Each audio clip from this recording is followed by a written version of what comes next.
ഐക്യദാർഢ്യ ദിനം ആചരിച്ച് UAE. Houthi വിമതർ അബുദാബിയിൽ നടത്തിയ ആക്രമണത്തിന്റെ വാർഷിക ദിനത്തിലാണ് ഐക്യദാർഢ്യ ദിനം ആചരിക്കുന്നത്. സ്ഥിരതയ്ക്കും അഭിവൃദ്ധിക്കും വേണ്ടി UAE നിലകൊള്ളുമെന്ന് president Sheikh Muhammad bin Zayed Al Nahyan പറഞ്ഞു. 4 വർഷം മുമ്പാണ് ഹൂതി വിമതർ അബുദാബിയിൽ ആക്രമണം നടത്തിയത്. മുസാഫയിലെ ICAD-3, അബുദാബി വിമാനത്താവളം എന്നിവിടങ്ങളിൽ നടന്ന ആക്രമണത്തെ രാജ്യം അതിജീവിച്ചതിന്റെ ഓർമ്മ പുതുക്കാനാണ് ഐക്യദാർഢ്യ ദിനം ആചരിക്കുന്നത്. UAEയുടെ കരുത്തിന്റെയും ഐക്യത്തിന്റെയും ശക്തമായ തെളിവായി ഈ ദിനത്തെ അടയാളപ്പെടുത്തുന്നു. രാവിലെ 11 മണിക്ക് രാജ്യത്തെ എല്ലാ ദേശീയ മാധ്യമങ്ങളിലൂടെയും UAE ദേശീയ ഗാനം പ്രക്ഷേപണം ചെയ്യും.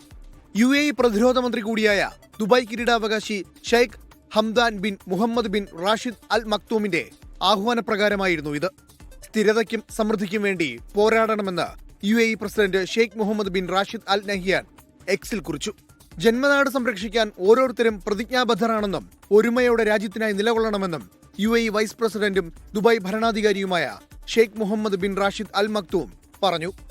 UAEയിൽ ഉടനീളം വിപുലമായ എയർ ഷോയും നടന്നു. 24 ദുബായ്. ലോകത്തെവിടെയായാലും ഏത് സമയത്തും 24 വാർത്തകളും ഓഗ്മെന്റഡ് റിയാലിറ്റി പാക്കേജുകളും എക്സ്പ്ലെയിനറുകളും വിശദമായി കാണാൻ ഞങ്ങളുടെ YouTube ചാനൽ നിങ്ങൾക്ക് സബ്സ്ക്രൈബ് ചെയ്യാം.